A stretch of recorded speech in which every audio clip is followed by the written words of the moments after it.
I guess simply put, free will is universal. Obedience is a choice. It's a limiting choice, and it pretty much negates free will.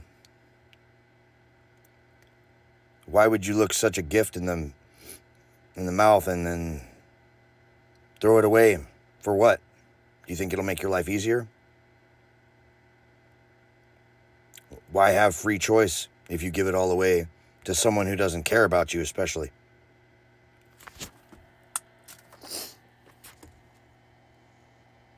I don't obey because no one has shown me a reason to obey other than threats, other than because I said so.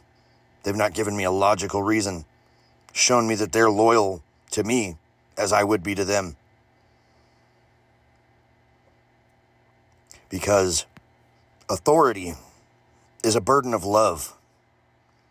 In order to earn authority, you have to prove constantly that you care for those that you have authorship over. In the military, I learned if you're in charge of it, you're responsible for it, for its well-being, which means if it has problems, if it has detriment, bad things happen to it, that's on you. That's authority. Power, force, is to take advantage of subordinates because you exert power over them and they are weak-minded or weak-willed or just weak enough to where they can't withstand your force and have the lack of courage to die trying to enforce their own will or defy you. Defiance is choice because, as I said in the comments, the most powerful word in the English language is also one of the shortest. No. Because without that word, without the ability to say no, without the ability to stand on your own 2 feet and make a decision for yourself, what is free will? Just an excuse to be a yes man? To choose to be obedient? To whom? If you're obedient to someone who does not care about you, your well-being, your life, that's not authority. That's slavery. That's force. And it's foolish. Authority is earned every day, every minute of every day. Leadership, love. If you do not love those who fall under your responsibility, you are not a leader. You are a dictator. You are a person who engages in slavery, and you do not deserve that authority, that power. And it should be wrestled from you at all costs because you are evil. Obedience is earned by those who are expecting of it. Either you can crush cowards into obedience, which is a dangerous thing to do, because their cowardice will turn on you the second they have the opportunity. Fear only inspires people until they have something that they're more afraid of. And death. Most people, once they think about things rationally, death is not scary. I think that's where religion came from personally. Because those in charge found out that their slaves could no longer be goaded with the threat of death. So they got their heads together and decided, let's see if we can't convince them there's something else after this. And if they're really good slaves, they'll get not to be slaves anymore. And they'll have perfect paradise to go to.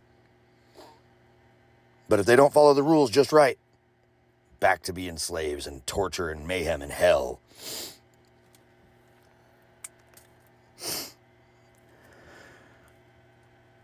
Why am I so disobedient? Why is my gig disobedience?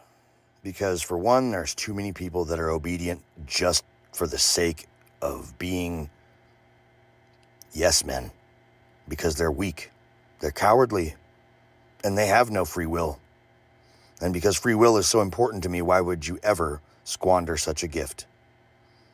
Life is short, and it's very rough, very difficult.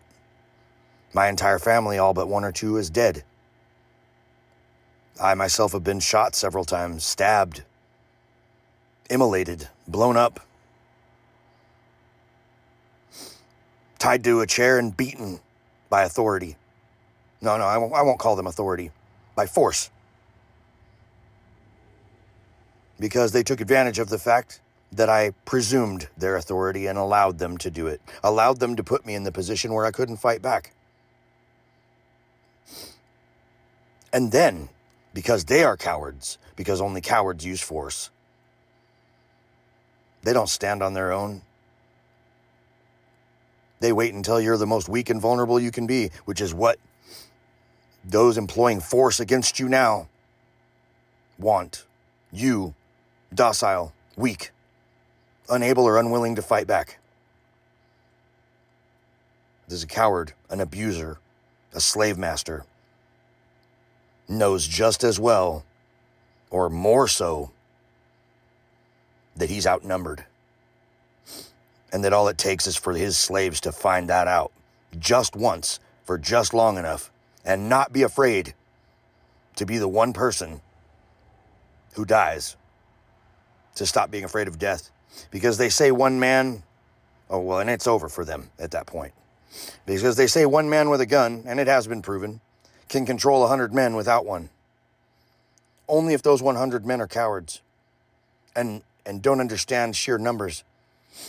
That gun might have a few rounds in it, maybe even 200 rounds, whatever, enough to shoot everybody there. But it's not going to be able to get them all off before you bum rush them. And everyone's so afraid of being the first one. You know what? Think about it. A drop of water becomes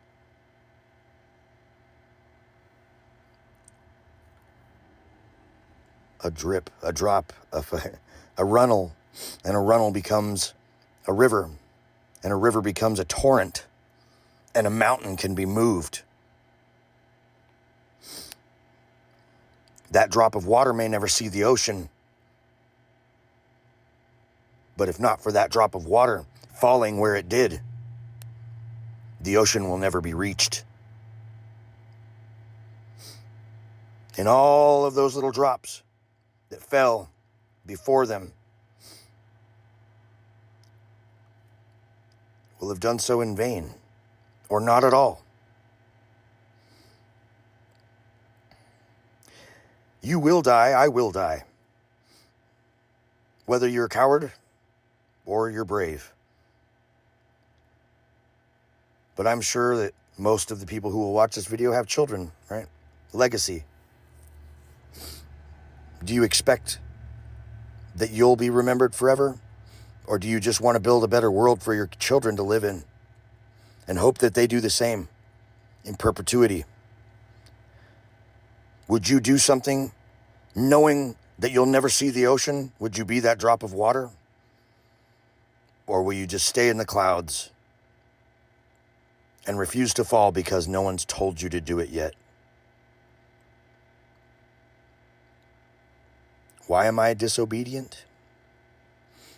Because I would rather be that drop of water, even if I never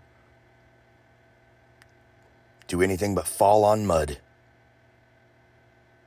than to ever do as I was told and never experience flight or touch the earth or make a difference at all. I'm not disobedient for the sake of just being disobedient. I'm disobedient because life is an adventure. Anything less, and it's not worth living.